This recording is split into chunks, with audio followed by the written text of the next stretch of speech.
Welcome to the Tech Egg. Don't get scrambled. Enjoy the video. In this video, I will show you how to make delicious salsa with fresh tomatoes. First, choose about 2 pounds of ripe, firm tomatoes, such as Roma or beefsteak, for the best flavor and texture.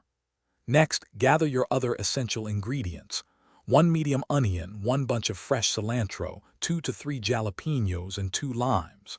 Finally, prepare your kitchen tools, including a sharp knife, a sturdy cutting board, and a large mixing bowl, to ensure a smooth preparation process.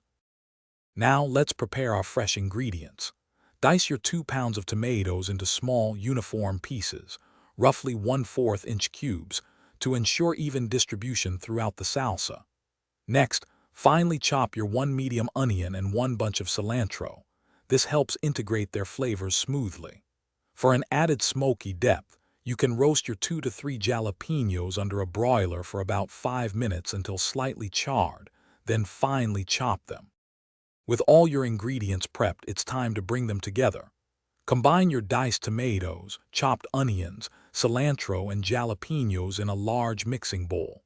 Squeeze the juice from your 2 limes into the mixture, then add 1 teaspoon of salt and a small pinch of sugar to balance the flavors.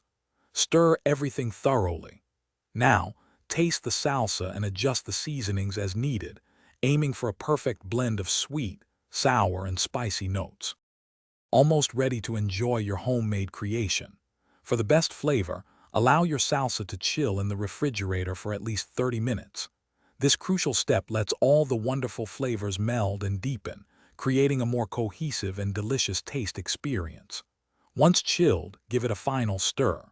Serve your vibrant, fresh tomato salsa with crispy tortilla chips, or use it as a versatile topping for tacos, grilled chicken, or eggs. Enjoy! Thanks for watching. Consider subscribing if I helped unscramble your problems.